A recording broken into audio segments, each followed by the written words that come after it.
faut que Alassane Ouattara réponde devant la justice ivoirienne pour avoir eu Soro Guillaume au téléphone. Parce qu'il a parlé avec un fugitif.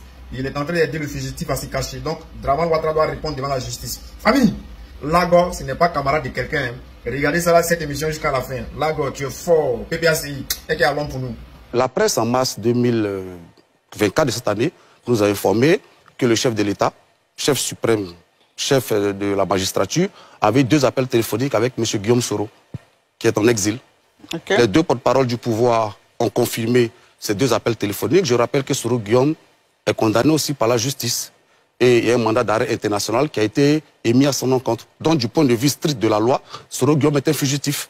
Et nous avons le chef de l'État, chef de la magistrature, qui fait des coups de fil, qui passe des coups de fil avec Soro Guillaume. Donc, sur ce fait-là, je pense qu'il pourrait être entendu par la justice parce que ça pourrait donner, ça pourrait laisser penser... Est-ce que ce n'est pas dans un esprit d'apaisement que vous prenez au PPACI? Et justement, si on veut l'apaisement, on y va, franco, tout le monde, on va à la réconciliation, mais on ne peut pas faire la réconciliation la journée et puis la nuit, arrêter une personne pour avoir posé sa signature sur un document. Mais le président du tribunal a bien précisé que ce n'est pas un procès politique. Il y a bien une décision qui date de juin 2021. Madame, c'est pour ça que je vous explique que ici, dans l'exemple que je vous donne et que je vous cite, et qu'il y a des autorités publiques, on a le chef de la magistrature, on a le chef de l'État qui échange des coups de fil avec une personne, un citoyen qui est réputé fugitif et contre qui il y a un mandat d'arrêt. Est-ce que cela n'est pas en violation de la loi? Est-ce qu'il ne pourrait pas être accusé d'aider un fugitif à se cacher? Je vous pose la question.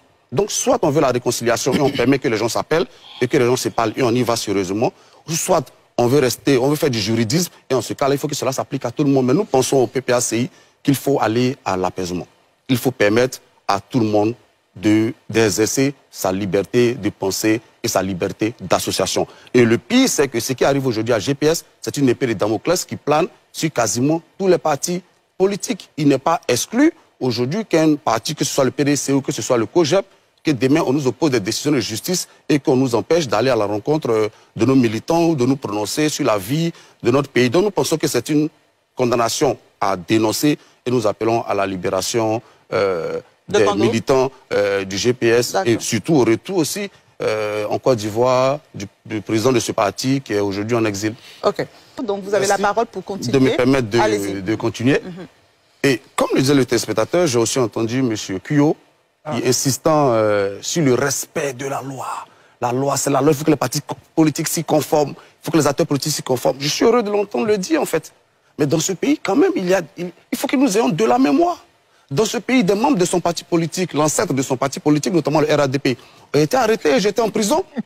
On a vu le RDR demander leur libération. On n'a pas entendu le RDR dire, comme j'étais en prison, il faut qu'ils y restent jusqu'à ce qu'ils aient épuisé la peine.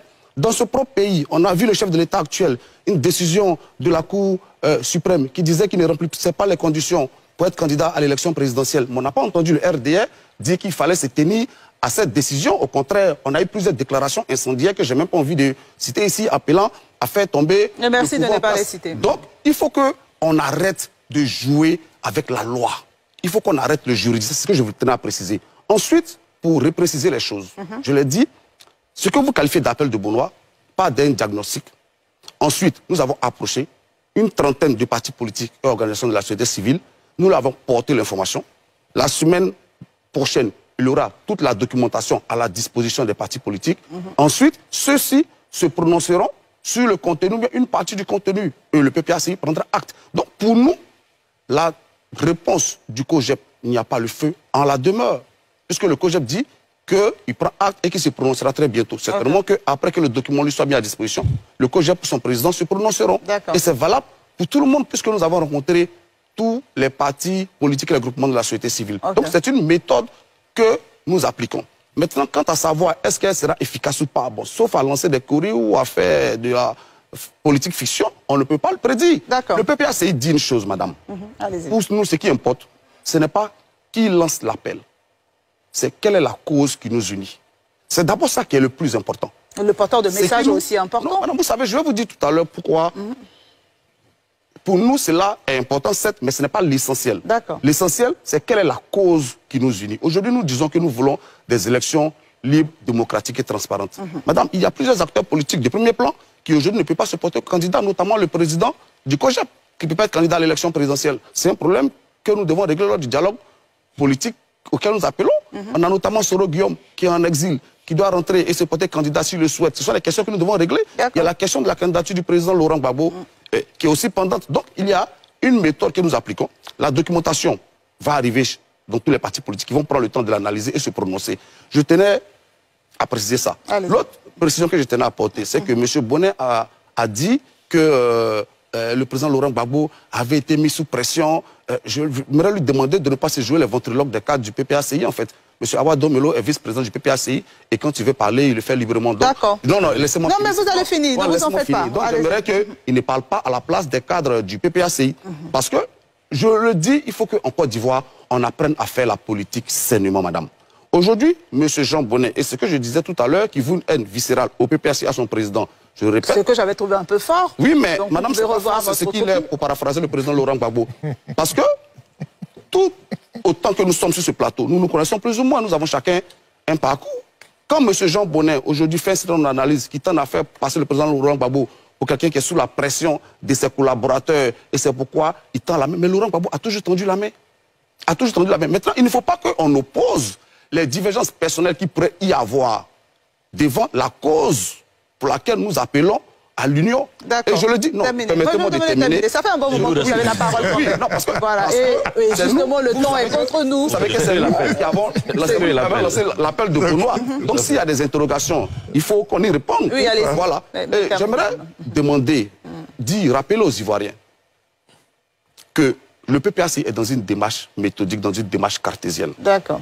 Et nous pensons que cette démarche, elle va porter des fruits parce que aucun parti politique, y compris le COGEP et le PPACI et le MGC qui sont présents sur le plateau, n'ont opposé une fin de non-recevoir nos démarches. Donc la première démarche, comme je l'ai dit, la première étape, c'est de leur porter l'information. La deuxième étape va consister à la mise à disposition du document. Ils vont l'analyser, ils se prononceront et on envisagera la suite. Mais il ne faut pas prédire que l'opposition va échouer parce qu'il n'y a que les alliés objectifs du pouvoir qui se réjouiraient qu'un rassemblement de l'opposition échoue. Nous sommes conscients que le président Laurent Gbagbo, il a l'expérience et il a l'expérience nécessaire pour arriver à rassembler les gens. Et j'aimerais terminer là-dessus. Madame, il faut qu'on arrête de laisser croire qu'il y a un rassemblement de madame, du docteur Simone Yves Gbagbo d'un côté, et puis il y a l'appel de Benoît d'un autre. Ce serait le cas que le PPACI ne serait pas signataire du document qui a été produit la fois dernière au siège du PPACI. On serait du PDCI, pardon. Donc il n'y a pas deux plateformes. Il y a qu'on se retrouve sur des thématiques. Vous voyez? Et tous les signataires... Il y a plusieurs initiatives. Oui, mais c'est ce que je vous dis. L'initiative n'est pas... C'est pas l'auteur de l'initiative qui est porte. Il n'est pas exclu que demain le COGEP nous réunisse à son siège pour discuter d'un sujet qui est préoccupant pour lui et qu'on y aille. Fabrice Tango, on vous a vraiment bien compris. Il faut que les Ivoiriens comprennent. Il n'y a pas deux plateformes de l'opposition. La preuve, tous les partis disent ici qu'ils n'ont pas d'alliance avec quiconque. Donc il n'y a pas deux plateformes, il n'y a pas deux initiatives, il y a des thématiques. Si on est tous d'accord que la Côte d'Ivoire mérite des élections libres, démocratiques et transparentes, il y a que le pouvoir en place doit entendre l'appel de l'opposition dans son ensemble, que nous asseyons pour discuter